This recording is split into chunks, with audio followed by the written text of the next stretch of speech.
Subhanahu wa ta'ala. Kita lanjutkan bahasan kita dari kitab Ar-Riqaq dalam Sahih Al-Bukhari.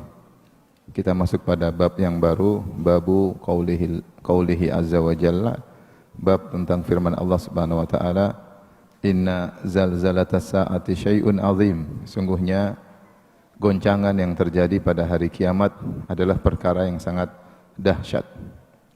Kemudian juga dalam ayat yang lain, azifatil azifah, itu telah dekat, sesuatu yang dekat, maksudnya telah dekat hari kiamat. Demikian juga firman Allah Subhanahu wa taala, iqtarabatis saah, telah dekat hari kiamat. Bab ini menjelaskan tentang dahsyatnya goncangan pada hari kiamat, dan hari kiamat akan tiba, ya. Semua yang akan datang, akan tiba, maka dekat, ya. Orang Arab dahulu mengatakan sesuatu yang akan datang dikatakan dengan fakullu atin qarib. Setiap yang akan datang maka dekat. Ayat ini, inna zalzalatas saati syai'un azim, adalah dalam surat Al-Hajj ayat yang pertama. Saya bacakan ayatnya. Ya ayuhan nasu taqu rabbakum. Wahai manusia sekalian, bertakwalah kepada Rabb kalian. Inna zalzalatas saati syai'un azim. Sungguhnya gempa yang terjadi pada hari kiamat sangatlah dahsyat. Zalzalah maksudnya zilzal, yaitu gempa, kegoncangan. Dan kita tahu di dunia juga ada kegoncangan, dan kita sudah pernah merasakan namanya gempa di atas muka bumi. Dan gempa di bumi mengerikan, ya. Apalagi kawan-kawan yang pernah merasakan gempa yang dahsyat seperti di Lombok, kemudian pernah sebelumnya di Jogja, juga di Poso, ya. Beberapa daerah mereka mengalami di Palu, ya, mengalami gempa yang sangat dahsyat. Dan sebagian mereka bercerita kalau sudah datang gempa, terkadang disertai dengan suara yang mengerikan. Ada suara yang mengerikan. Itu baru gempa di dunia, bagaimana dengan gempa di hari kiamat kelak.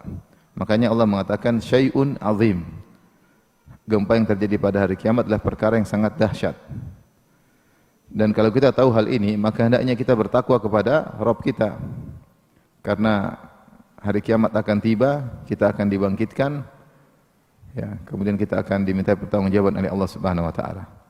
Setelah itu Allah berfirman, yauma tarawunaha tadhhalu kullu murdi'atin amma arda'at. Hari di mana kalian akan menyaksikan gempa yang dahsyat tersebut. Tadhhalu kullu murdi'atin amma arda'at. Maka wanita yang sedang menyusui akan lupa, lalai dari anak susuannya. Wa tada'u kullu dzati hamlin hamlaha.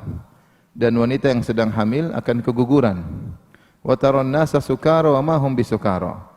Maka engkau akan melihat manusia dalam kondisi sukara, ya, dalam kondisi seperti mabuk. Wa ma hum bisukara, padahal mereka tidak sedang mabuk. Walakinna adzaballahi syadid, akan tapi azab Allah sangat pedih. Inilah yang membuat mereka jalan sepoyongan, bingung apa yang mereka lakukan, seperti orang mabuk, seperti orang bingung. Tapi ayat ini diperselisihkan oleh para ulama. Allah mengatakan inna zalzalatas saati syai'un azim, sungguhnya gempa yang terjadi pada hari kiamat sangat dahsyat. Kemudian Allah mengatakan yauma tarawunaha, kalian akan menyaksikannya. Nah, kejadian ini apakah sebelum ditiupkan sangkakala atau setelah ditiupkan sangkakala? Karena Allah menggambarkan pada kejadian tersebut, yauma tarawunaha tadhhalu kullu murdi'atin amma arda'at. Kalian akan melihat bahwasanya wanita yang sedang menyusui anaknya, dia akan lalai dari anaknya.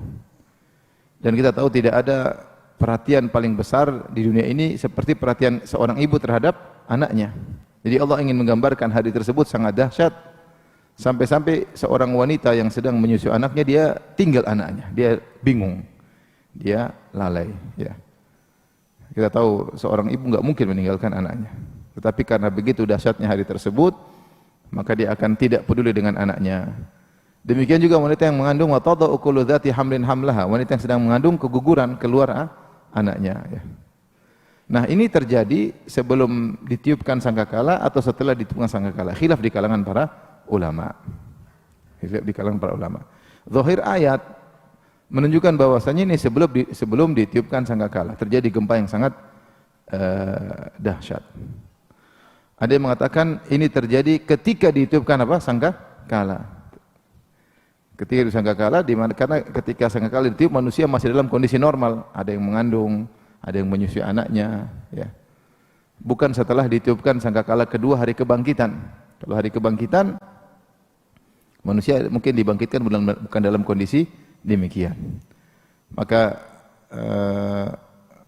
di sini ada khilaf di kalangan para ulama, ya.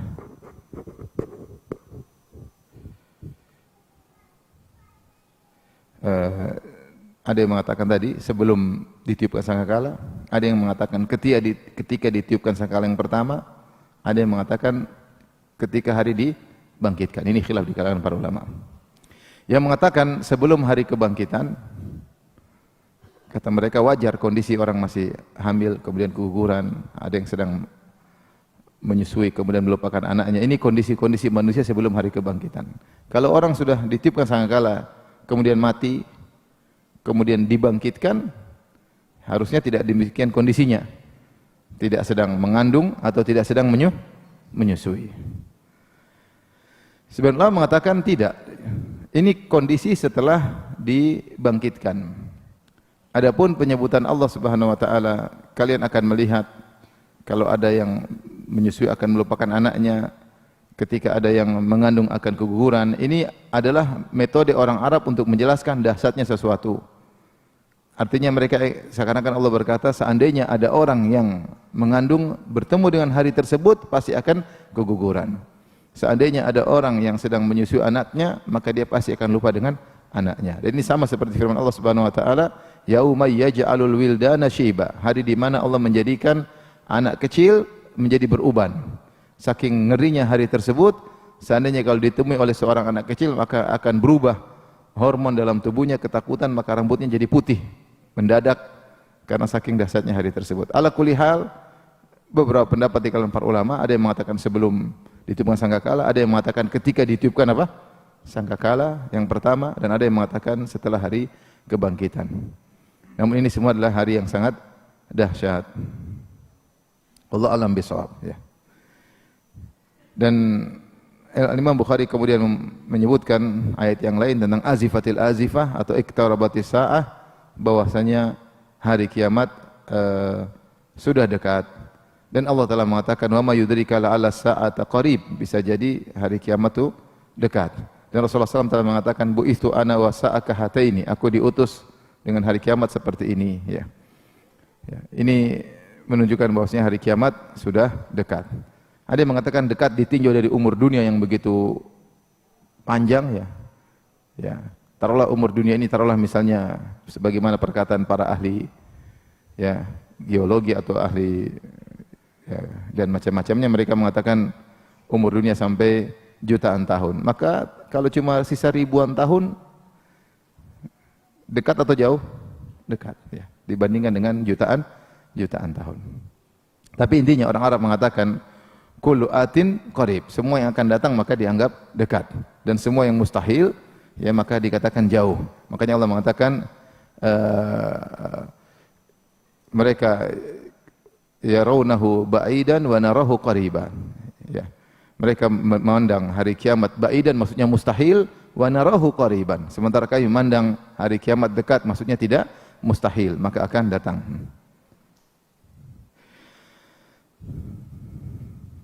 Di sini juga Allah menjelaskan bagaimana manusia ketika hari tersebut sempoyongan seperti orang mabuk, bukan karena sedang minum khamar, tetapi karena dahsyatnya hari tersebut, mengerikan. Tapi kita lanjutkan. Imam Bukhari kemudian membawakan sebuah hadis. Beliau berkata, qala hadatsani Yusuf bin Musa qala hadatsana Jarir anil A'mash an Abi Saleh an Abi Sa'id qala qala Rasulullah sallallahu alaihi wasallam yaqulullah ya Adam. Rasulullah SAW berkata, Allah berkata kepada Adam, ya Adam, wahai Adam, fayaqulu labbaik wa sa'daik. Maka Adam berkata, aku memenuhi panggilanmu ya Allah, ya. aku menyambut panggilanmu ya Allah. Itu makna labbaik wa sa'daik, ya. Yaitu aku menyambut dengan senang, dengan gembira, ya, dengan semangat. Labbaik wa sa'daik. Wal khairu fi yadaik, dan kebaikan berada di kedua tanganmu. Kemudian Allah berfirman, yaqulu akhrij ba'than nar. Wahai Adam, keluarkanlah dari keturunanmu orang-orang yang akan dimasukkan dalam neraka jahanam. Ada yang mengatakan ini terjadi ketika setelah hari kebangkitan. Maka Allah perintahkan kepada Adam untuk mengeluarkan keturunannya yang akan dimasukkan dalam neraka jahanam. Qala wa ba'thun nar. Apa itu orang-orang yang dikeluarkan untuk menuju neraka jahanam?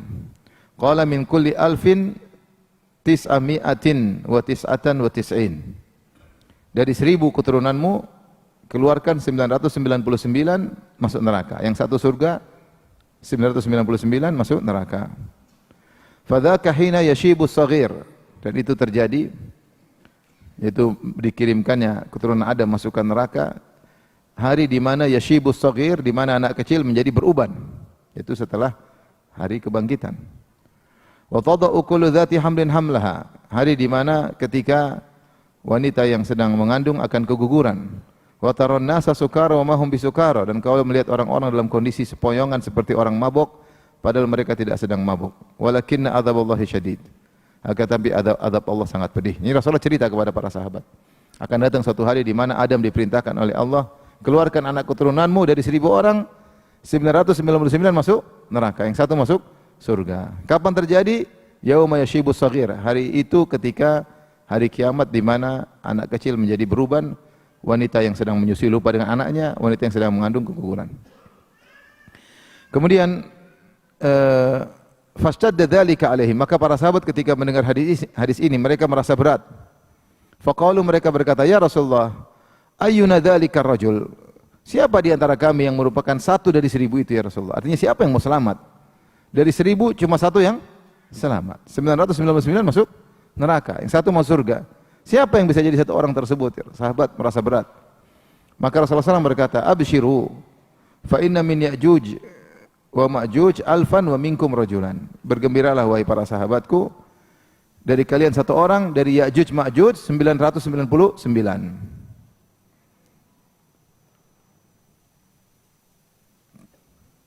Jadi kita tahu bahwasanya Ya'juj Ma'juj adalah dua kabilah yang tertahan di zaman Zulkarnain, ya tidak? Ya.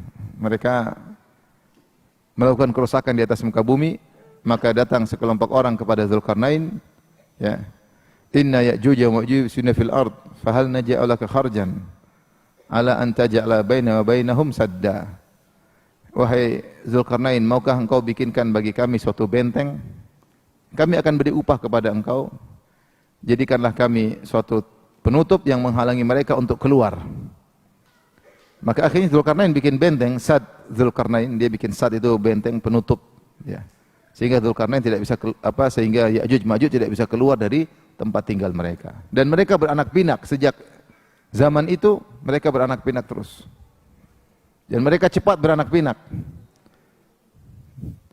Di bagian bumi yang mana wallahu alam, kita enggak tahu, ya. Dia mengatakan daerah-daerah Rusia sana, ya. Kemudian mereka nanti akan keluar menjelang hari kiamat. Mereka akan keluar menjelang hari kiamat. Dan mereka berdasarkan hadis ini adalah keturunan Adam alaihissalam. Mereka juga dari keturunan Adam alaihissalam. Mereka bukan makhluk dari aliens dari luar angkasa, enggak. Mereka juga keturunan Nabi Adam alaihissalam. Makanya ketika Allah mengatakan keluarkanlah dari keturunanmu penghuni neraka, 999 masuk neraka, satu masuk surga. Kata Nabi di antaranya dari Ya'juj Ma'juj. Dari Ya'juj Ma'juj. Karena sahabat merasa takut, gimana ya Rasulullah? Gimana kami bisa jadi satu dibanding 1000? Bagaimana kami bisa menjadi satu orang tersebut? Dari 1000 satu yang selamat. Ya. Kemungkinan sangat kecil, ya. 0,01 apa? persen. Berat, ya. Berapa? 0,1% ya? 0,1%. Intinya sangat berat, 1/1000 kemungkinannya. Maka Nabi mengatakan, bergembiralah, sungguhnya ya, kalian satu orang, sisanya dari Ya'juj dan Ma'juj. Sehingga Ya'juj Ma'juj menunjukkan dia adalah keturunan Nabi Adam. Adapun riwayat-riwayat yang tidak jelas menyatakan Ya'juj Ma'juj, ada yang tingginya tinggi sekali sampai sekilo lebih. Ada yang bilang tinggi mereka bahkan cuma mungkin 1 hasta, ya, pendek ya. Ada yang mengatakan Ya'juj Ma'juj telinganya lebar ya. Sehingga kalau dia mau tidur dia gelar telinganya, dia tidur di telinganya. Telinga satu buat alas, telinga satu buat selimut. Ini semua tidak benar. Mereka adalah makhluk seperti manusia biasa. Rasulullah sebutkan dalam sebagian riwayat, mereka ibarat seperti wajah orang Mongol. Kalau kita dengar baca hadis-hadis, seperti wajah mereka seperti orang Mongol. Ya. Tetapi mereka di mana? Wallahu a'lam bishawab. Nah, sejak zaman Dzulkarnain ini khilaf. Tinggal di zaman Nabi siapa? Ada yang mengatakan di zaman Nabi Ibrahim alaihissalam. Kalau zaman Nabi Ibrahim alaihissalam, ya ribuan tahun lalu. Kemudian mereka terjebak dalam suatu tempat, mereka beranak pinak dan mereka akan keluar hari kiamat. Dan jumlah mereka sangat-sangat banyak. Karena mereka mudah untuk beranak pinak. Entah berapa juta, entah berapa miliar jumlah mereka nanti menjelang hari kiamat. Ya. Maka para sahabat ditenangkan oleh Nabi SAW, jangan khawatir. Ya. Jumlah yang banyak tersebut banyak diambil dari Ya'juj dan Ma'juj. Ibaratnya kita dengan orang kafir yang hidup zaman sekarang tidak sampai 1:1000, ya tidak? Orang Islam berapa miliar sekarang? Sekarang ini 2 miliar. Orang non muslim berapa miliar? Taruhlah 5 ya. Jadi cuma 1:2, 1:3. Artinya kalau semua orang Islam masuk surga 1:3. Tapi orang Islam tidak semuanya masuk apa? Surga ya. Tapi kalau diambil dari orang kafir, bukan cuma yang non muslim yang hidup sekarang, tapi ada juga namanya suku Ya'juj Ma'juj ya. Maka kemungkinan 1:1000 mungkin, apalagi sampai hari apa? Kiamat. Karena Ya'juj Ma'juj ini berkembang terus banyak sekali. Nanti makanya mereka ketika hari kiamat mereka keluar dan mereka melakukan kerusakan. Sampai disebutkan mereka lewat suatu danau, yang lewat depan minum, danaunya habis langsung saking banyaknya mereka. Laut itu langsung habis diminum oleh mereka, dan mereka membunuh seluruh penghuni bumi ketika itu. Taib. Setelah itu Rasulullah SAW berkata, tadi Rasulullah mengatakan, "Abshiru fa inna min Ya'juj Ma'juj alfan wa minkum rajulan." Bergembiralah wahai para sahabatku, nanti yang 1000 diambil dari Ya'juj Ma'juj, dari kalian 1 orang. Tsumma qala, kemudian Rasulullah SAW berkata, "Walladzi nafsi biyadihi inni la atma'u an takunu thulutsa ahlil jannah." Demi zat yang jiwaku berada di tangannya, sungguh aku berharap kalian itu sepertiga penghuni surga. Yaitu dibandingkan dengan umat-umat sebelumnya, mudah-mudahan kalian sepertiga penghuni surga. Qala fahamidna Allah wa kabbarna. Kami pun muji Allah dan kami bertakbir. Tsumma qala walladzi nafsi biyadihi inni la atma'u an takunu syatra ahlil jannah. Sungguh aku ini berharap, benar-benar berharap semoga kalian menjadi setengah penghuni surga. Inna mathalakum fil umami kamathalis sya'arati al-bayda fi jildi thawril aswad. Sungguhnya perumpamaan kalian dibandingkan umat-umat yang lain seperti perumpamaan satu helai bulu yang putih di tubuh thawr, banteng yang berwarna hitam. Ya. Artinya kalian cuma sedikit. Jadi kalau ada banteng warna hitam, tentu ada bulu putih. Kalian kira-kira seperti itu. Kalian dibandingkan dengan seluruh umat yang lain. Au raqmati fi dhira'il himar, atau seperti raqmah di kakinya himar. Pahanya himar. Raqmah. Jadi kalau ada kaki himar, terkadang kan kakinya berbulu semua. Terkadang di sela-sela kaki tersebut ada sebentuk semacam bulatan ya. Di situ daging tumbuh atau seperti tulang tumbuh, tidak ada bulunya, tidak ada apa? Bulunya. Itu dalam bahasa Arab namanya raqmah. Seperti ada luka tapi dia bukan luka, memang dari sananya. Sehingga kakinya yang tadinya berbulu ternyata ada bagian kecil yang tidak berbulu, dia agak keras, kulit yang keras atau semacam tulang, itu namanya raqmah. Itu Rasulullah menggambarkan bahwasanya kalian itu jumlahnya apa? Sedikit dibandingkan orang-orang kafir yang ada. Ya. Maka Rasulullah berharap bahwasanya kalian wahai para sahabatku atau kaum muslimin, kalian itu adalah setengah penghuni surga, yaitu dibandingkan dengan umat-umat nabi-nabi sebelumnya. Baik, ikhwan dan akhwat yang rahmati Allah Subhanahu wa taala, ini dalil tentang dahsyatnya hari kiamat kelak, ya. Dan pada hari kiamat kelak Allah akan berbicara dengan Nabi Adam alaihissalam, kemudian menyuruh Nabi Adam untuk mengeluarkan dari keturunannya untuk masuk neraka jahanam.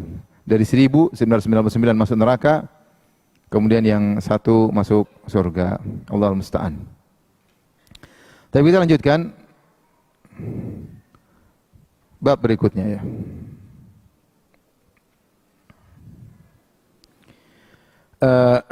Kita tahu dalam Al-Quran, ikhwan dan akhwat, Allah sebutkan tentang dahsyatnya hari kiamat, ya. Seperti idza zulzilatil ardu zilzalaha, hari di mana ketika bumi digoncangkan dengan segoncang-goncangnya. Wa akhrajatil ardu athqalaha, kemudian bumi mengeluarkan isi perutnya. Ini kondisi. Kemudian juga Allah mengatakan idza samaa'un syaqqat, ketika langit terbelah. Dalam ayat yang lain idza samaa'un fatarat, ketika langit dirobek oleh Allah Subhanahu wa taala. Wa idzal kawakibun tatharat, ketika bintang-bintang berjatuhan, ya. Kemudian juga Allah mengatakan wa takunul jibalu kal ihnil manfush, yaitu gunung diangkat kemudian diterbangkan oleh Allah Subhanahu wa taala seperti bulu yang diterbangkan. Kemudian ditabrakkan oleh Allah, kemudian dihancurkan. Allah berfirman, "Yas'alunaka 'anil jibal faqul yansifuha rabbi nasfa fayadharuha qa'an safsafa." Mereka bertanya kepada engkau tentang gunung, katakanlah gunung tersebut akan dihancurkan oleh Allah Subhanahu wa taala. Maka Allah akan menjadikan bumi datar tanpa ada gunung, tanpa ada lembah. Ya, hari yang mengerikan ini, yang di mana bumi bergoncang, kemudian gunung dicungkil, kemudian ditabrakkan oleh Allah Subhanahu wa taala, kemudian langit terbelah, kemudian bintang-bintang berjatuhan. Ini apakah semua orang akan melihatnya atau cuma orang-orang yang terburuk pada hari kiamat kelak? Ini khilaf di kalangan para ulama. Ada yang mengatakan bahwasanya yang melihatnya hanyalah orang-orang yang di penghujung umur dunia, yaitu ketika ditiupkan sangkakala yang pertama, maka mereka melihat seluruh kedahsyatan tersebut. Dan mereka adalah syirarul khalqi indallah. Mereka seburuk-buruk manusia pada hari kiamat kelak. Ketika Nabi SAW menjelaskan tentang syarrun nas, yaitu syirarul khalq, orang yang paling buruk, yaitu man adrakathumus sa'ah, orang-orang yang bertemu dengan hari kiamat. Mereka adalah orang yang terburuk. Makanya ketika menjelang hari kiamat, ya, terjadi kerusakan besar-besaran. Tidak ada lagi yang salat, tidak ada yang mengucapkan lagi Allah, Allah. Sampai akhirnya Ka'bah dicungkil oleh seorang Habasyi, datang dia cungkil Ka'bah dan tidak terjadi apa-apa. Kerusakan luar biasa. Saat itulah kemudian tiba jadi hari kiamat. Jadi yang menemukan hari tersebut adalah orang-orang yang sangat buruk di sisi Allah Subhanahu wa taala. Nah, mereka yang melihat dahsyatnya ketika alam semesta dirubah oleh Allah Subhanahu wa taala, ya. Langit terbelah, gunung bintang-bintang berjatuhan, kemudian gunung-gunung diangkat, dihancurkan, ya. Ini pendapat sebagian ulama, ya. Bahwasanya semua kedahsyatan tersebut hanya terjadi, ya, dilihat oleh orang-orang sebelum hari kebangkitan. Ada yang mengatakan bahwasanya itu terjadi tidak dilihat oleh siapapun, ya. Tetapi ketika ketiup sangkakala pertama, manusia mati semua. Kemudian antara baina nafqatain arba'in atau arbaun, di antara tiupan pertama, tiup kedua ada 40 hari atau 40 masa. Nah, kejadian berubahnya alam semesta itu antara dua tiupan, Ada pendapat ini kalau tidak salah pendapatnya Safari ini, ya, dia mengatakan di antara dua tiupan sehingga tidak disaksikan oleh manusia. Baru kemudian terjadi hari kebangkitan. Ada yang mengatakan kejadian alam semesta yang rusak ini dilihat oleh semua manusia. Manusia dibangkitkan baru melihat itu semua. Bagaimana dahsyatnya kekuasaan Allah Subhanahu wa taala yang merubah alam semesta dengan dihancurkan kemudian dirubah. Allah ganti yauma tubaddalul ardu ghairal ard, yauma tubaddalul ardu ghairal ardi was samawat. Hari di mana bumi diganti dengan bumi yang lain, langit diganti dengan langit yang lain. Dan mereka akan melihat proses itu semua. Akhirnya Allah siapkan suatu tempat yang baru namanya padang mahsyar. Padang mahsyar. Sebagaimana pernah kita jelaskan. Nah, padang mahsyar ini pun khilaf di kalangan para ulama. Apakah dia bumi baru didatangkan oleh Allah ataukah bumi yang lama dimodifikasi? Saya lebih condong bahwasanya padang mahsyar adalah bumi yang lama yang kita pijaki sekarang ini, yang mengalami proses perubahan besar-besaran, kemudian dimodifikasi oleh Allah, kemudian jadilah padang mahsyar. Intinya, hari tersebutlah hari yang sangat dahsyat.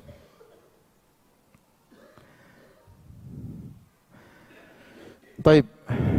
Kita lanjutkan. Kemudian Bukhari berkata, rahimahullah, babu qaulillahi ta'ala, ala yadhunnu ulaika annahum mab'utsun. Tidakkah mereka yakin bahwasanya mereka akan dibangkitkan di yaumin azim, pada hari yang sangat dahsyat, yauma yaqumun nasu lirabbil alamin, hari di mana manusia akan berdiri untuk menanti kedatangan Allah Subhanahu wa taala. Wa qala Ibnu Abbas berkata, wa taqatta'at bihimul asbab, pada hari tersebut seluruh asbab akan terputus. Apa itu asbab? Kata Ibnu Abbas, al-wusulat fid dunya, segala hubungan, segala relasi akan terputus pada hari tersebut. Segala relasi akan terputus pada hari tersebut. Taib, ayat yang pertama yang dibawakan Imam Bukhari menggambarkan tentang Allah ingatkan tentang hari yang sangat dahsyat. Ayat ini terkait dengan al-mutaffifin. Kata Allah Subhanahu wa taala, wailul lil mutaffifin. Celaka bagi orang-orang yang melakukan tatfif. Tatfif itu mengurangi takaran dengan ukuran sedikit, bukan besar. Ibaratnya kalau orang jualan baik takaran maupun timbangan. Ibaratnya kalau orang jual minyak 10 liter, dia kurangi jadi 10,9 liter misalnya. Dia cuma kurangi ya 100 mili misalnya. Dia kurangi sedikit. Sehingga orang yang beli tidak sadar bahwasanya dikurangi karena dia melakukan tatfif, cuma sedikit. Kalau dikurangi sekilo ketahuan atau seliter ketahuan. Sama kalau dijual beras harusnya 10 kilo, dia cuma kasih 9 kilo 9 ons. Ada 1 ons dia kurangi. Sehingga orang yang beli tidak sadar. Ya, karena kalau dia kurangi 10 kilo jadi cuma 8 kilo ketahuan, kurang 2 kilo. Makanya mereka berani melakukan ini. Dan Allah mengatakan wailul lil mutaffifin, celaka bagi orang-orang yang mengurangi takaran atau timbangan meskipun cuma sedikit. Kata Allah, alladzina idza iktalu 'alan nasi yastawfun. Kalau mereka beli barang, mereka mau barangnya dipenuhi. Kalau mereka beli minyak 10 liter, mereka maunya 10 liter. Enggak mau dikurangi meskipun cuma 1 mililiter, enggak mau. Kalau mereka beli beras 10 kilo, mau mereka 10 kilo. Enggak mau dikurangi meskipun cuma 1 ons. Ya, tidak mau mereka. Mereka mau lengkap 10 kilo. Tapi ketika mereka menjual, mereka kurangi takaran atau timbangan. Kata Syekh Muhammad bin Shalih Al-Utsaimin rahimahullah, ayat ini sebenarnya masalah timbangan ini sekedar contoh, sampel dari Allah Subhanahu wa taala agar kita kemudian menganalogikan kepada segala hal bahwasanya orang yang tercela adalah orang yang hanya bisa menuntut haknya tapi tidak menunaikan kewajiban. Hanya bisa menuntut haknya, tidak menunaikan kewajiban. Kalau orang beli, dia berhak menuntut haknya supaya timbangannya dipenuhi, itu hak dia. Tapi kalau dia menjual, harusnya dia tunaikan hak pembeli. Dia juga penuhi, tidak kurangi. Jangan kalau dia beli, dia ingin dipenuhi, kalau dia jual, dia kurangi. Itu namanya menuntut hak, tidak menunaikan apa? Kewajiban. Meskipun perkara yang sedikit. Meskipun perkara yang sedikit. Maka demikian pula dalam perkara-perkara lain, kalau kita misalnya hubungan misalnya antara bos dengan pegawai, janganlah jadi bos hanya bisa menuntut agar haknya dipenuhi. Wahai kalian pekerjaku, kita sudah ada kontrak kerja, harus kerja 8 jam, jangan sampai dikurangi, jangan sampai ada namanya pengangguran terselubung, jangan sampai buang-buang waktu, lagi kerja kemudian main-main medsos, hanya buang-buang waktu, tidak sesuai dengan kesepakatan. Dia punya hak untuk menuntut, karena kita kontrak kerja sehari 8 jam, 8 jam tersebut harus maksimal untuk pekerjaan. Kamu jangan kurangi, kalau kurangi dosa. Tapi waktu begitu gajian, dia tidak muncul ya. Nah, ini namanya dia hanya bisa nuntut pegawai, tapi dia tidak menunaikan kewajibannya sebagai bos. Sehingga akhirnya gaji tersebut tertunda-tunda, kadang dibayar secara cicil, padahal anak buahnya sudah bekerja dengan sempurna, dengan sebaik-baiknya. Ya.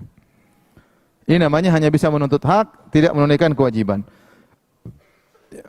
Sama seperti pegawai, sebaliknya pegawai nuntut sama bos untuk memberikan gaji pas tanggal 25 setiap bulan harus 100% turun gaji. Tapi ternyata dia kerja tidak serius. Ada waktu-waktu dia main-main, ada dia korupsi waktu, sehingga waktu tidak dia manfaatkan untuk kerja sebagaimana tanda tangan kontrak yang dia sepakati. Maka ini tercela termasuk dalam ayat ini. Demikian juga misalnya antara, sebagian ulama mengatakan di antara misalnya penguasa dengan rakyat. Penguasa punya aturan-aturan, dia minta kepada rakyat untuk dipenuhi, harus bayar ini, bayar itu, bayar ini, bayar anu, ya. Untuk jalannya suatu negara. Maka kalau dia nuntut rakyat untuk memenuhi, maka dia harus menjalankan kewajibannya sebagai penguasa, ngurusin rakyat. Ya. Jangan sampai dia hanya minta rakyat untuk membayar, kemudian dia tidak ngurus rakyat. Dia hanya menuntut hak namun tidak menunaikan apa? Kewajiban. Maka penguasa seperti ini celaka. Demikian juga sebaliknya, rakyat yang hanya menuntut penguasa, penguasa harusnya begini, harusnya begini, harusnya begini, harusnya begini, tapi ketika ada kewajiban yang harus dia tunaikan, dia tidak tunaikan. Maka jangan jadi orang dalam hidup ini hanya bisa nuntut, tidak menunaikan apa? Kewajiban. Sampai dalam skup yang kecil antara suami istri, suami jangan hanya nuntut, ya istri kamu harus begini, begini, harus jadi istri soleha, ini dalilnya banyak, segudang dalil. Tidak boleh ngangkat suara, tidak boleh ini. Tapi ketika ada hak istri tidak dia tunaikan, ya. Maka ini tidak boleh. Demikian juga istri tidak boleh hanya bisa nuntut, mas kamu harus ini, belikan anu, kebutuhan ini, sandang pangan papan harus dipenuhi, ya. Beli baju lah, beli inilah, tempat tinggal lah, makanan lah, semua. Tapi ketika suami minta haknya, ternyata dia tidak layani suaminya. Ini repot pada hari kiamat kelak. Maksudnya kita dalam segala hubungan, kita dengan anak kita jangan nuntut, nak kamu harus jadi anak berbakti, tapi kita tidak perhatian sama anak. Mereka punya hak untuk kita didik, hak untuk kita nasihati, hak untuk kita temani jalan-jalan. Kita nuntut kamu harus jadi begini, harus begini. Jangan sampai demikian. Hanya bisa nuntut, kita tidak tunaikan hak anak. Demikian juga anak tidak boleh begitu, hanya nuntut, nak saya kan anak pak, ibu, saya kan anak bapak, ibu, harus ada ini gini. Orang tua sudah bekerja, berusaha, kita tidak berbakti pada orang tua. Maksud saya dalam segala hal, hidup ini selalu terikat dengan hak dan kewajiban, siapapun kita. Kita ini punya hak dan punya apa? Kewajiban. Lihat, kewajiban yang ada sekitar kita, coba kita cek. Kewajiban terhadap istri ada. Saya sebagai suami misalnya, saya punya kewajiban terhadap istri, punya kewajiban terhadap anak, punya kewajiban terhadap orang tua, punya kewajiban terhadap pegawai, saya punya pegawai, ya. Punya kewajiban terhadap misalnya tetangga, punya kewajiban terhadap pembantu, punya kewajiban terhadap supir, punya terhadap pegawai kantor, saya punya kewajiban banyak, saya harus penuhi. Tapi saya juga punya hak, Yang penting kewajiban saya penuhi. Kalau hak saya tidak dikasih, saya akan minta hari kiamat. Kan begitu ceritanya. Tapi jangan sebaliknya, kita hanya nuntut hak. Sama pegawai, kamu harus kerja begini, kamu harus kerja gini. Tapi sama anak harus begini, sama tetangga harus begini. Ternyata kewajiban kita tidak penuhi. Ini yang repot. Maksud saya dalam hidup ini, pastikan antum semua ini, kewajibannya orang lain sudah antum penuhi. Kewajiban antum terhadap orang sudah antum penuhi. Ibu-ibu, coba pikir. Ibu hidup, apa kewajiban ibu? Kewajiban ibu terhadap suami, jelas ini yang paling berat. Sudah enggak hak suami dipenuhi semuanya? Kalau belum, segera istighfar, ya. Minta maaf sama suami. Kewajiban sama anak-anak, sudah belum? Anak-anak dinasihati enggak?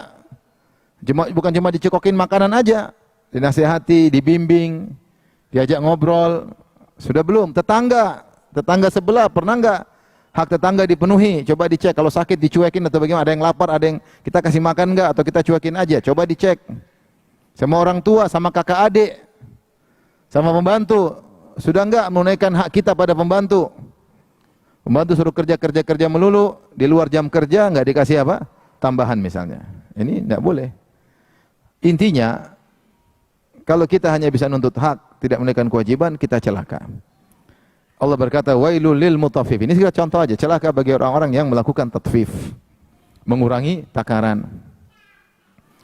Ya, disebut sedikit karena ini yang tidak ketahuan, ya. Maka celakalah orang-orang yang kemudian misalnya jualan minyak di pom bensin dikurangi, ya. Harusnya beli full tangki misalnya sekian liter dengan harga sekian, ternyata dikurangi. Dan itu kejadian, ya. Saya pernah ada yang keluarga yang beli bensin. Mobil tertentu. Mobil ini kalau kita lihat di peraturan sudah tahu mobil ini maksimalnya sekian puluh liter. Begitu beli dari kosong ternyata lebih daripada apa? Kapasitas. Misalnya mobil tersebut kapasitasnya 50 liter misalnya. Ternyata ketika bayar di pom bensin ternyata 60 misalnya. Berarti kan dia bohong 10 liter. Dijulis kapasitas paling maksimal cuma berapa? 50 liter. Ternyata ketika bayar ternyata jadi bayar 60 liter. Dari mana 10 liter datang? Kalau bukan dari penipuan pom bensin. Ini hari kiamat gimana seperti ini? Apalagi kalau ribuan mobil dia bohongin. Ngeri. Ngeri. Ini contoh. Sama seperti orang misalnya jual gas. Gasnya ditulis 3 liter, ternyata 2,8. Dan itu benar. Benar 2,8 maksudnya. Tulisnya 3 liter atau 3 kilo, bukan 3 liter, apa 3 kilo. Ternyata hakikatnya 2,8. Ya jangan tulis 3 kilo dong. Itu bohongin masyarakat. Sampai ada yang bilang memang harus ditulis sekian supaya keuntungannya buat bagi-bagi antara orang-orang yang ingin dibagi-bagi.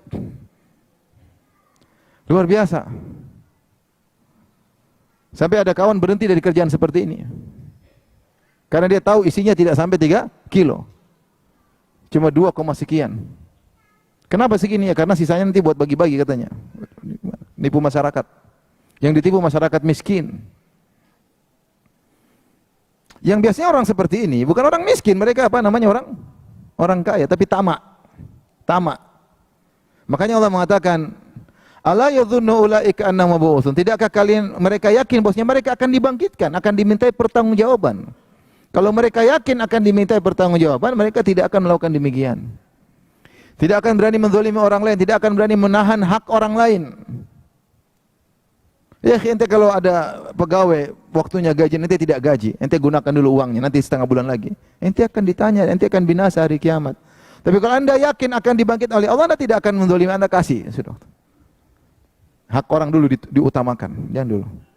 Makanya kalau kita punya, dalam hidup ini kalau kita punya kewajiban, selesaikan dulu.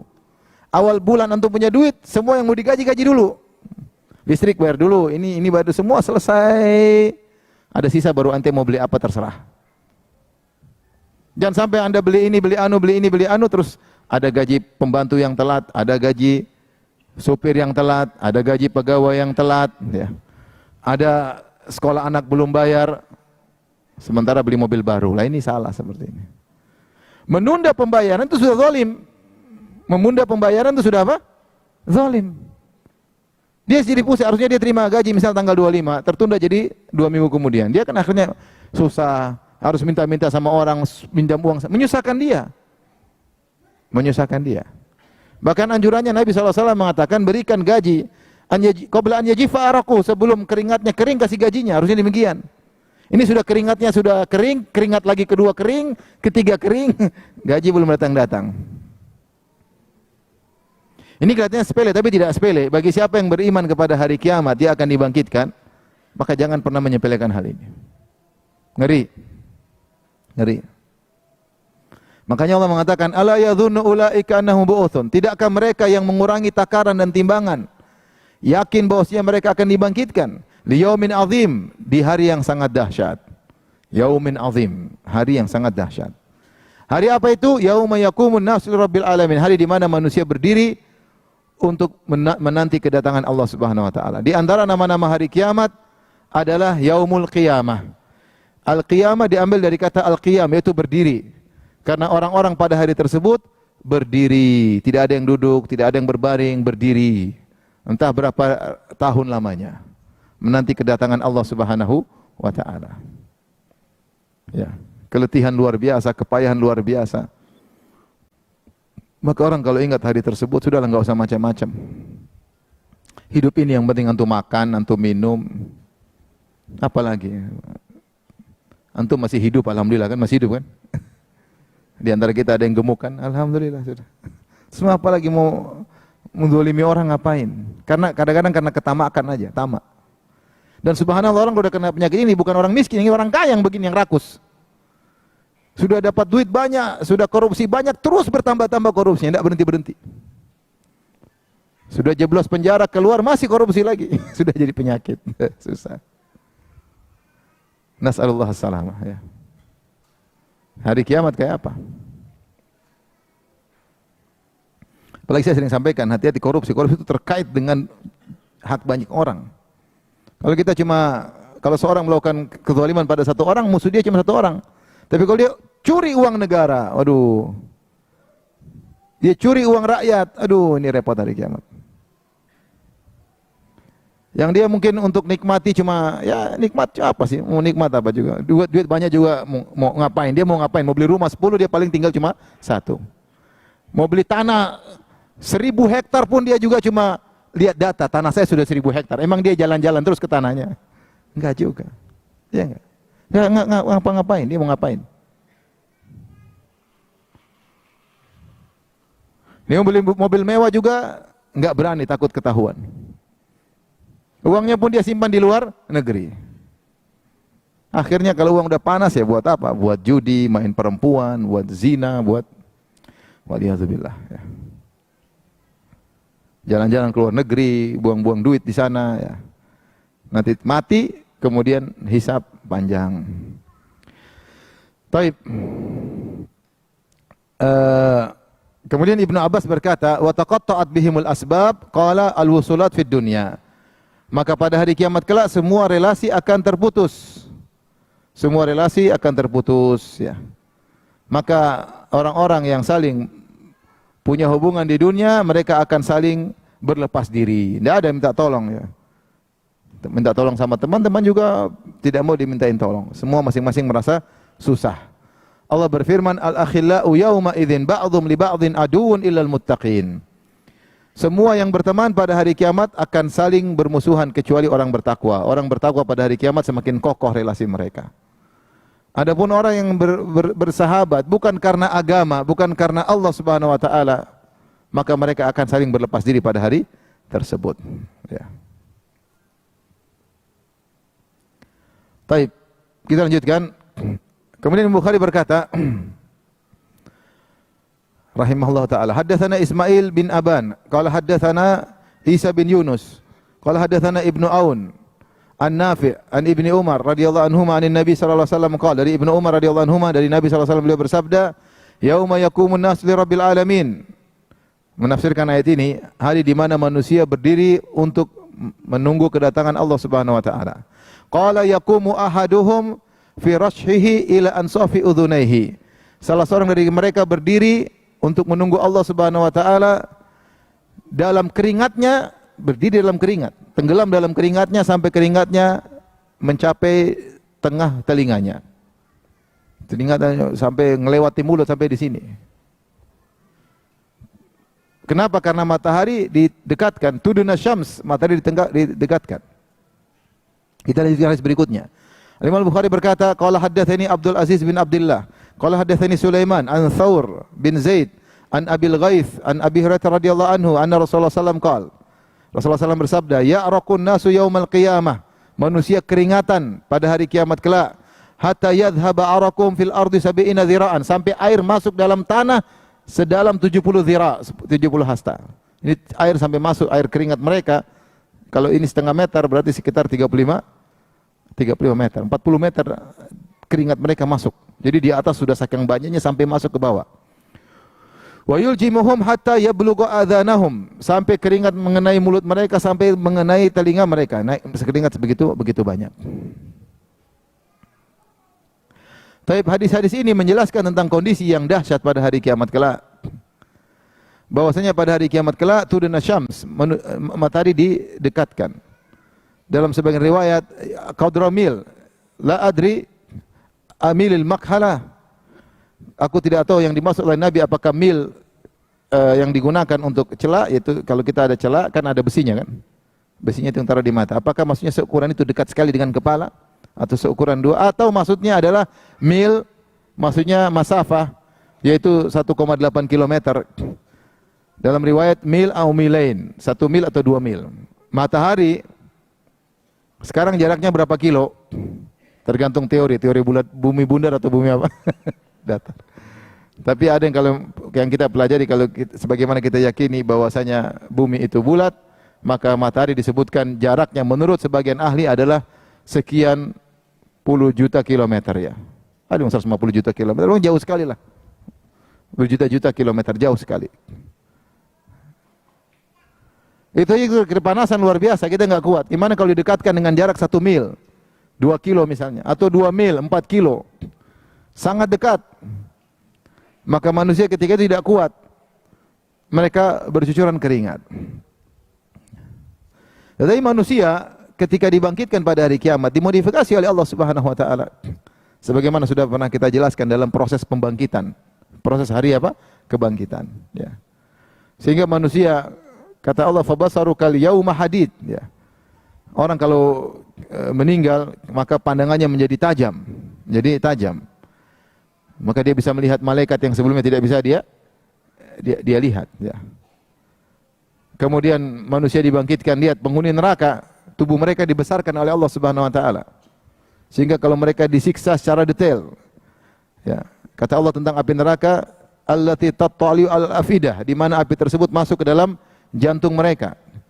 Jadi kalau api dunia membakar luar dulu baru dalam, kalau api neraka langsung bakar luar dalam. Masuknya cepat. Kalau kita kan bakar sesuatu luar dulu baru panas, nanti baru masuk ke dalam. Kalau api neraka tidak, langsung masuk luar dalam. Apinya dari dalam luar langsung membakar. Dan itu pun mereka tidak mati-mati. Mereka tidak mati-mati. Kenapa tubuh mereka dimodifikasi? Dibesarkan, disiksa, kemudian mereka bisa melihat malaikat, mereka bisa lihat iblis, mereka bisa lihat jin.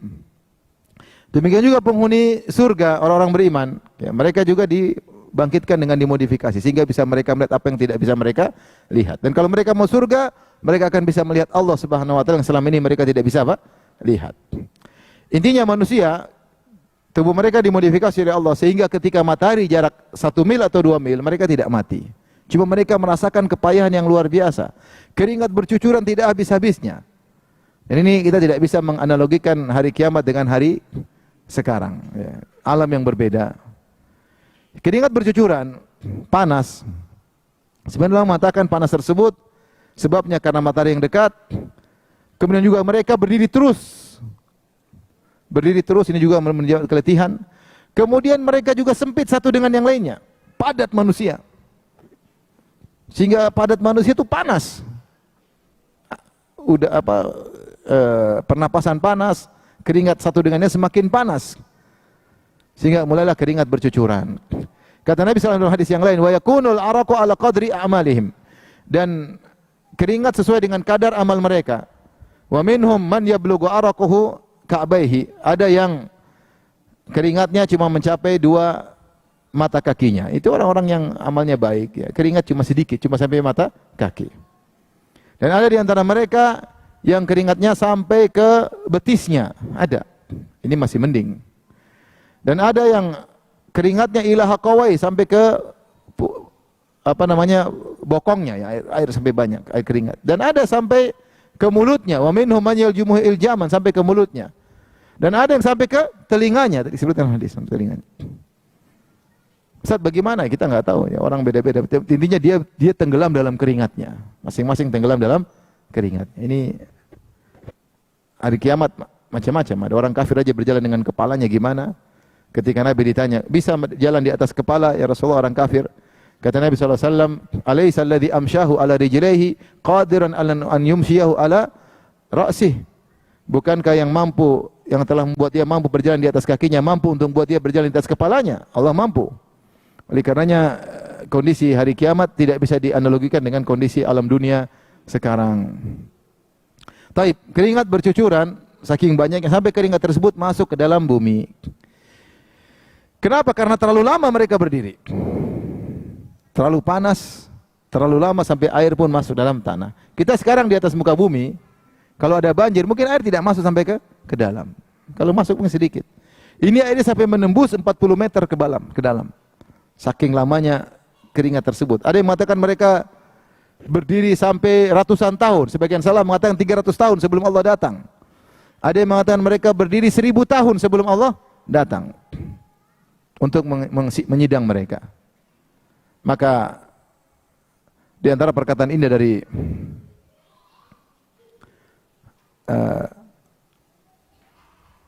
Al-Ghazali, coba saya nukil ya.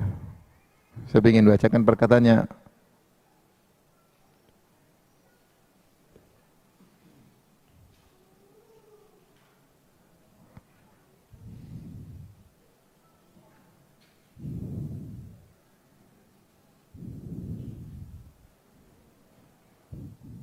Saya bacakan ya.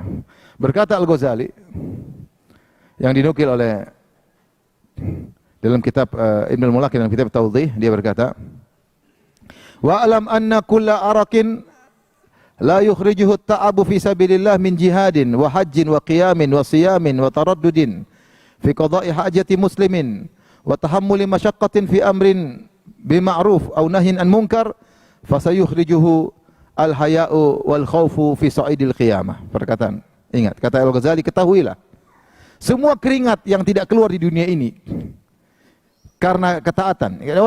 Orang keluar keringat, ada yang kata Ghazali, ada yang keluar keringat karena letih fisabilillah. Mungkin dia keringatnya keluar karena jihad, atau keringatnya keluar karena salat malam, keringatan, keletihan. Apalagi kalau musim panas salat malam, keringat. Capek badan, keringat. Kita kadang-kadang orang salat malam ada AC tetap aja bisa keringat karena berdiri terlalu lama. Wahajin, keringat yang keluar karena haji. Wasiyamin, keringatnya keluar karena dia berpuasa. Keringatnya taraddudin fi qada'i hajatil muslim, dia keringat keluar karena membantu seorang muslim, jalan ke sana, temani dia ke sini, cari bantuan untuk dia ngurusin orang, dia berkeringat. Wa tahammuli masyaqqatin fi amrin ma'ruf, atau dia menyuruh kepada yang ma'ruf, dia jalan berdakwah ke sana, berdakwah ke sini, keringatan. An-nahyi 'anil munkar, atau dia mencegah kemungkaran, dia ingatkan orang ini enggak boleh, ini haram, dia diomelin orang dan dia berkeringat. Kalau keringatnya tidak keluar karena ini, fasayukhrijuhul haya'u wal khawfu fi sa'idil qiyamah, maka keringatnya akan keluar pada hari kiamat karena ketakutan. Karena ketakutan, karena rasa malu. Maka sungguh bahagia orang di dunia keringatnya keluar karena Allah, maka akan sedikit keringatnya pada hari kiamat. Tetapi yang di dunia keringatnya enggak pernah keluar karena Allah, dia akan menderita pada hari kiamat. Keringatnya keluar bukan karena Allah, tapi karena ketakutan, karena rasa malu. Yatulu fihi karabuhu atau karbuhu, maka dia akan panjang penderitaannya.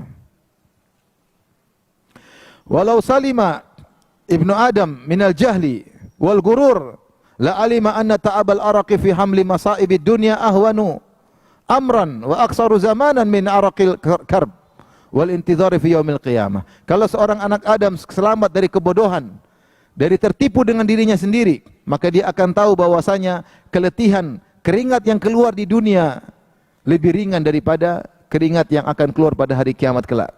Keringat yang keluar di dunia cuma sebentar, sementara keringat pada hari kiamat kelak sangat lama, sangat panjang.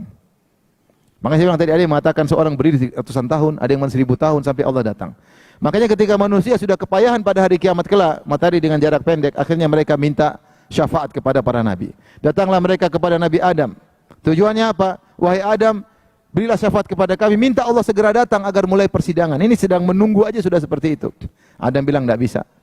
Kemudian Nabi berikutnya, ya, Nabi Nuh, kemudian Nabi Ibrahim, Nabi Musa, Nabi Isa, sampai Nabi Muhammad SAW, baru kemudian Allah datang untuk mulai persidangan. Ini semuanya menanti dalam kondisi kepanasan. Tapi meskipun demikian, sebagaimana sudah sering kita sampaikan, ada orang-orang yang bahagia di hari yang susah seperti itu, yaitu orang-orang dinaungi oleh naungan Allah. Sab'atun yudhilluhumullah fi yaumin la dhilla illa dhilluh. 7 golongan yang Allah naungi pada hari tidak ada naungan kecuali naungan Allah Subhanahu wa taala. Siapa aja mereka? Yang pertama, imam yang adil, pemimpin yang adil. Sungguh bahagia pemimpin yang adil. Orang semua susah, dia dinaungi oleh Allah. Yang kedua, anak muda yang taat kepada Allah. Yang ketiga, 2 orang yang saling bersaudara karena Allah, bertemu karena Allah, berpisah karena Allah. Bukan karena dunia, saya teman sama dia bukan karena urusan dunia, enggak. Tapi karena dia beriman, saya teman dia. Karena dia beriman, saya membersamai dia. Yang keempat, orang yang hatinya selalu rindu kepada masjid. Kalau enggak ke masjid rasanya enggak enak. Dia menanti-nanti kapan azan duhur, kapan azan asar, pingin ke masjid. Ini orang luar biasa. Yang kelima, seorang laki-laki dirayu oleh wanita cantik jelita kaya raya, kemudian dia mengatakan, aku takut kepada Allah. Subhanallah. Kalau ada cewek cantik kaya raya goda antum, antum jawab, ini akhafullah, pahalanya luar biasa. Dinaungi pada Allah, oleh Allah pada hari kiamat. Cuma jawab sederhana apa? Ini akhafullah. Dia telepon, ini akhafullah. Matikan. Antum dinaungi Allah pada hari kiamat. Tapi cewek siapa yang mau telepon antum? Gak ada yang telepon-telepon. Kalau telepon pun gak cantik. Kalau cantik pun tidak kaya. Ini cantik kaya. Dia cuma bisa berjuang dalam waktu 1 menit atau 5 menit untuk mengatakan saya takut kepada Allah. Lihat balasannya di hari sangat dahsyat. Dia dinaungi oleh siapa? Allah Subhanahu Wa Taala.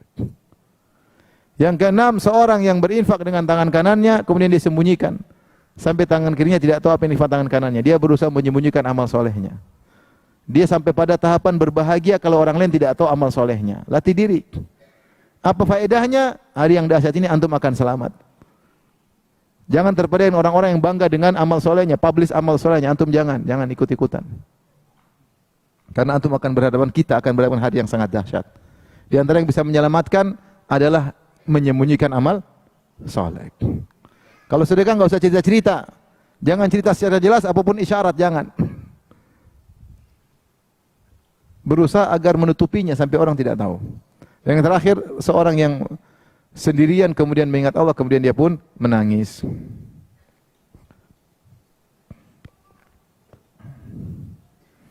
Tapi kita lanjut satu bab lagi, nanti enggak habis-habis buku ini ya. Masih kuat ibu-ibu? Apa sudah cukup? Masih kuat? Masih ya. Baik, babul qisas yaumal qiyamah. Bab qisas hari kiamat kelak. Wahiyal haqqah. Ya. Lianna fiha thawab wa hawaq al-umur. Dan hari kiamat disebut al-haqqah.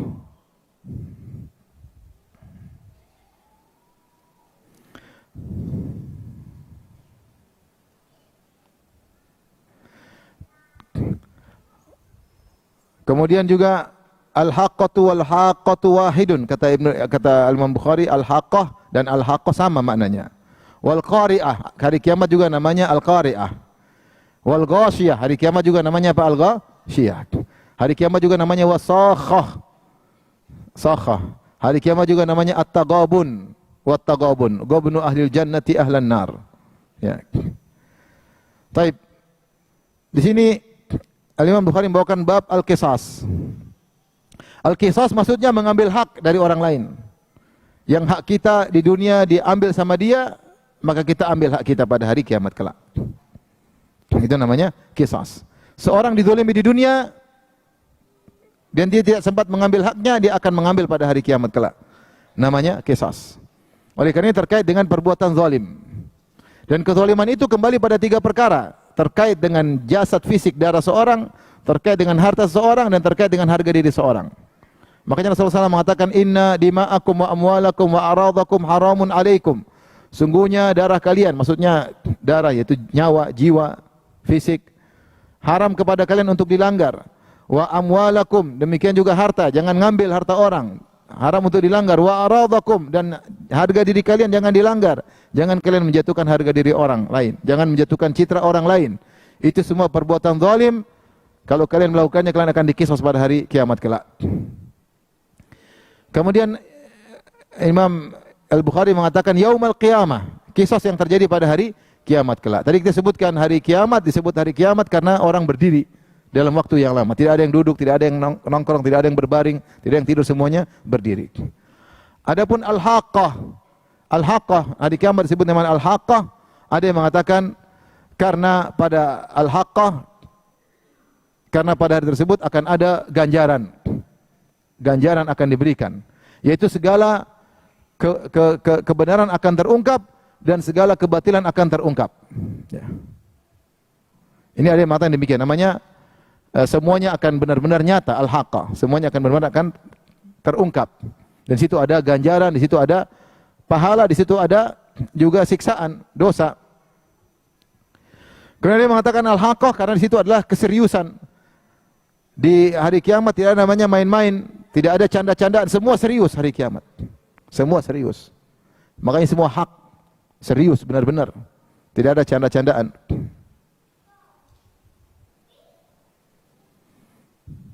Tapi adapun al-qari'ah, al-qari'ah maknanya adalah musibah yang berat, musibah yang besar. Qari'ah dalam Al-Qur'an disebutkan qari'ah.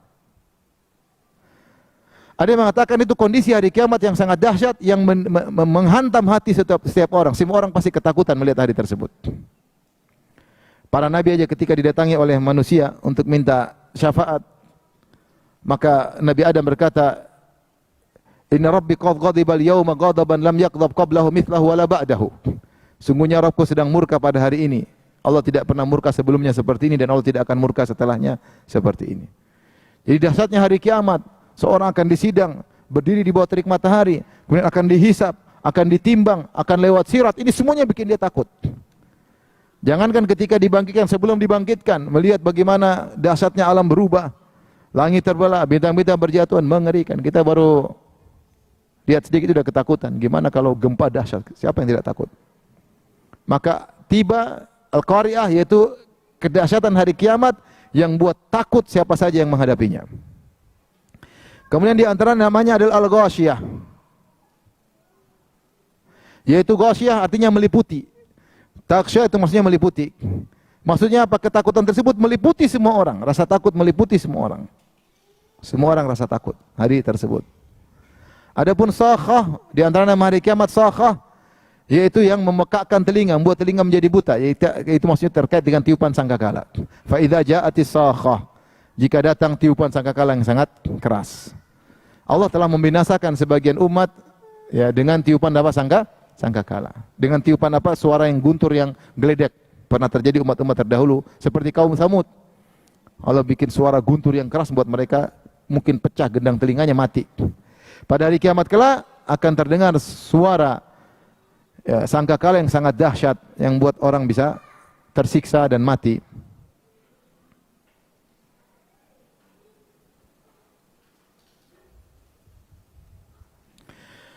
Kemudian tagabun, yaitu ahlul jannah dengan ahlun nar ya. Ada yang mengatakan bahwasanya at-tagabun yaitu orang merasa, tagabun artinya dirugikan, ya. Dirugikan. Pada hari kiamat kelak banyak orang merasa dirugikan atau dia merasa rugi, bukan dirugi, dia merasa rugi. Apa merasa ruginya? Di antara merasa rugi yaitu kenapa dia beramal sedikit ternyata ganjarannya sangat apa? Besar, sehingga dia merasa rugi ketika itu. Waduh, kenapa dulu saya cuma sedikit amal solehnya, padahal ganjarannya sangat besar. Makanya Rasulullah SAW mengatakan, nikmatani maghbunun fihi makathirun minan nas. Dua nikmat yang banyak orang terpedaya, itu sehat dan apa? Waktu luang. Seandainya dia gunakan kesehatannya dan waktu luangnya untuk kebaikan, tentu dia tidak akan terpedaya, dia tidak akan rugi, dia akan mendapatkan keuntungan yang banyak. Nah, banyak orang ketika hari kiamat dia merasa rugi. Kenapa dulu saya tidak banyak beramal saleh? Sama, dia merugi, dia melakukan maksiat, dia tidak menyangka ternyata dampaknya luar biasa, dia rugi. Dia merasa rugi.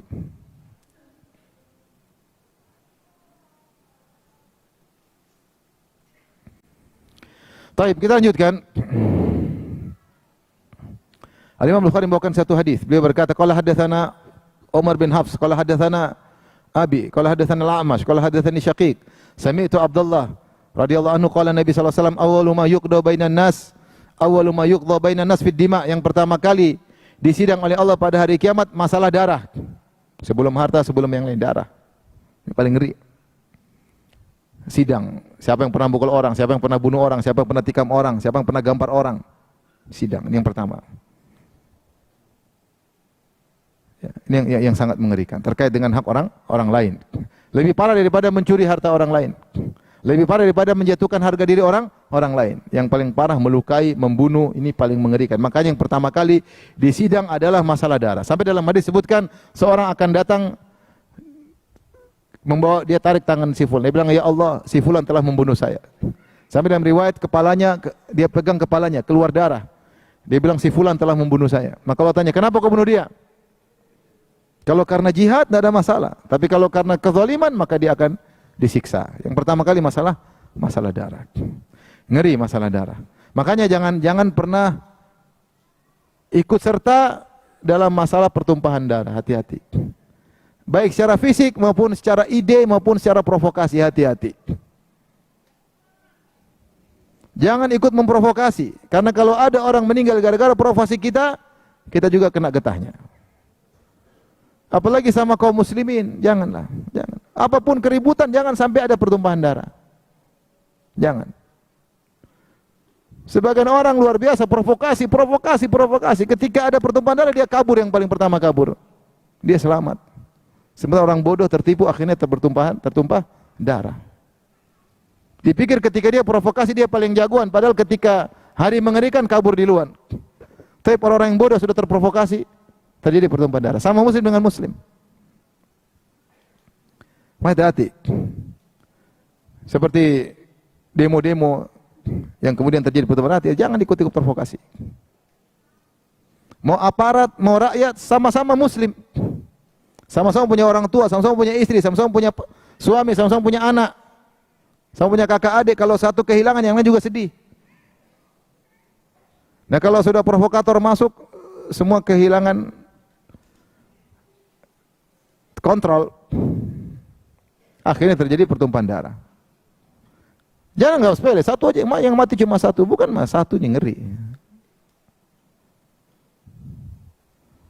Karena saya tahu ada sebagian orang seperti itu, provokator. Begitu hari hanya dia kabur duluan. Akhirnya kaum muslimin ada yang meninggal. Jangan, ini yang paling pertama disidang oleh Allah dalam masalah apa? Masalah darah. Maka jangan kita ikut-ikutan dalam hal pertumpahan darah. Apapun yang terjadi jangan angkat pedang, jangan.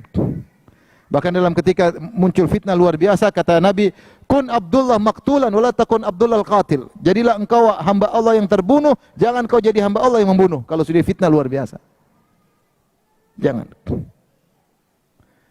Ketika Sa'ad bin Abi Waqqas diajak untuk urusan fitnah, dia tidak mau. Dia bilang, datangkan kepadaku satu pedang yang bisa bilang ini pantas dibunuh, ini enggak. Kalau ada pedang seperti itu saya ikut. Dari mana kan ada pedang seperti itu?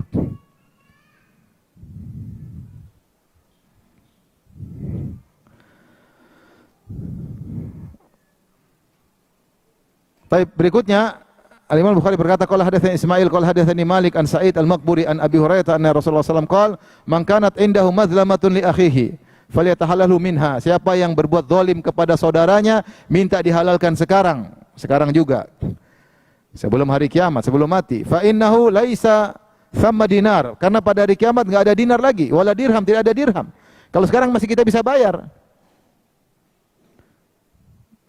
Min qabli an yu'khadha li akhihi min hasanati, sebelum kebaikannya diambil diberikan kepada saudara yang dia zalimi. Fa illam yakun lahu hasanat, kalau ternyata dia tidak punya kebaikan, ukhidha min sayyiati akhihi, maka dosa-dosa saudaranya diambil, faturhat alaih, kemudian dilemparkan kepadanya. Usahakan jangan kita ada masalah sama muslim, usahakan. Dan kita tidak boleh berbuat zalim kepada siapapun, muslim dan muslim enggak boleh zalim, enggak boleh. Zalim celaka, meskipun zalim sama orang kafir, kita celaka. Karena tidak ada seorang pun dimasukkan neraka kecuali diambil haknya dari penghuni surga. Meskipun yang kita zalimi orang kafir, kalau kita pernah zalimi dia, maka dia akan nuntut sebelum dia dimasukkan dalam neraka. Mungkin ngurangi nerakanya sedikit mungkin. Tapi orang yang di surga akan berkurang derajatnya. Tapi masih mending kalau kita ada masalah sama non-muslim. Yang paling parah kalau masalah sama orang apa? Muslim. Makanya ketika Umar ditikam, dia tanya, siapa yang tikam saya? Disebut Majusi. Jadi alhamdulillah. Yang tidak menjadikan, artinya tidak menjadikan dia masalah dengan orang muslim. Umar tidak ingin nanti di hari kiamat bersidang dengan lawan orang sama muslim. Enggak gampang. Makanya dalam hidup ini kita berusaha meninggal tidak punya masalah sama orang, meskipun itu mustahil. Apalagi pedagang. Apalagi dai, mungkin namanya dai pasti menasihati ini, pasti mengingkari ini, pasti ada masalah. Tapi kalau kita bisa meninggal tidak ada masalah sama orang tua, enggak ada, alhamdulillah. Masalah sama istri enggak ada, sama suami alhamdulillah enggak ada. Masalah sama kakak adik alhamdulillah enggak ada. Masalah sama tetangga alhamdulillah tidak ada. Masalah sama klien alhamdulillah enggak ada. Masalah sama bos alhamdulillah enggak ada. Masalah sama anak buah alhamdulillah enggak ada. Alhamdulillah, bersyukur sama Allah. Karena kalau ada masalah pasti ada yang zalim, pasti ada yang dizalimi. Alhamdulillah kalau kita yang dizalimi. Kalau kita yang menzalimi, repot hari kiamat. Sampai ketika Rasulullah SAW ditanya oleh seorang sahabat, "Ya Rasulullah, saya punya budak-budak. Mereka membangkang, mereka begini, kurang ajar, yang saya pukul mereka ya Rasulullah. Saya maki mereka, saya pukul mereka." Kata Rasulullah, nanti lihat di hari kiamat. Kalau ternyata kezalimanmu lebih besar, repot. Akhirnya dia takut, dia perdekakan budak-budaknya. Oleh karena seorang waspada, jangan asal ngomong, jangan asal bicara, jangan asal komentar, karena semua tercatat. Kalau kita punya masalah sama orang, segera minta dihalalkan sekarang. Minta dihalalkan sekarang, jangan ditunda-tunda. Jangan ditunda-tunda. Saya ketemu seorang syekh di Madinah. Dia pernah dikata-katain sama orang lain. Lama. Setelah sekian tahun, akhirnya orang itu menyesal karena ngata-katain syekh ini. Kemudian dia telepon syekh ini. Syekh ini cerita langsung sama saya. Bukan guru saya, cuma saya kenal. Kemudian dia bilang, "Syekh, anta Syekh Fulan?" Kata dia, "Iya." "Mohon maaf, saya pernah gini-gini, saya minta nomor rekening antum. Kau minta berapa saja saya kasih." Dia ingin minta ridho apa? Karena pernah menjatuhkan harga diri orang, dia ingin bayar dengan apa? Uang. Kata saya ini, saya tidak perlu duitmu, dimatikan HP-nya. Karena syekhnya juga kaya. Maksudnya untuk beri pelajaran. Ya. Makanya kalau di dunia kita pernah gibah orang, kita kasih duit masih mending. Kata Syekh Utsaimin, kalau kita gibah orang, terus dia tahu kita gibah dia, kita datang, kita tolong maafin saya. Dia bilang, "Enggak, udah kasih 5 juta mau enggak?" Kalau dia ridho, kasih aja. Daripada urusannya di mana? Di akhirat. Satu kebaikan itu mahalnya luar biasa. Satu kebaikan terkait dengan nasib antum, surga atau neraka. Selamat dari neraka atau masuk neraka, satu kebaikan punya pengaruh. Kalaupun antum mau surga, satu kebaikan punya pengaruh untuk meningkatkan kualitas kenikmatan yang didapatkan, kualitas di surga. Oleh karenanya, dalam hidup ini jangan pernah cari masalah. Kalau punya masalah, segera minta dihalalkan sekarang. Saya sering sampaikan cerita, ada kawan saya pernah mau dipukul sama orang sekitar tahun 2000, diginiin sama orang lain, mau dipukul. Kawan saya juga jago, tapi dia tidak melawan. Dia biar ditarik-tarik mau dipukul, dia lawan. Dia tidak diam aja. Subhanallah, orang yang memukul itu, yang memukul dia itu, 20 tahun kemudian minta maaf sama dia. Minta maaf, bilang, "Si fulan, saya dulu pernah," teman saya nggak lupa, iya, saya masih ingat. Masih ingat. Diginiin. Dia minta maaf, setelah minta maaf, meninggal nih orang yang minta maaf. Subhanallah. Alhamdulillah. Allah kasih kesempatan dia minta maaf. Daripada meninggal belum sempat minta maaf. Makanya kalau kita punya masalah sama orang, segera kita minta maaf. Sebelum kita meninggal dia duluan atau dia meninggal duluan. Kalau sudah meninggal, repot terusnya di akhirat. Makanya ibu kalau punya masalah sama suami, minta maaf sekarang. Sebelum ibu meninggal duluan. Atau sebelum suami meninggal duluan, repot nanti hari kiamat. Mending selesai sekarang, sudah saling meridhoi, saling memaafkan, agar tidak ada masalah pada hari kiamat kelak. Baik, sampai sini saja, terlalu lama kajian kita. Insyaallah kita lanjutkan kesempatan yang lain, hadis berikutnya insyaallah taala pada kesempatan yang lain. Wallahu taala alam bisawab.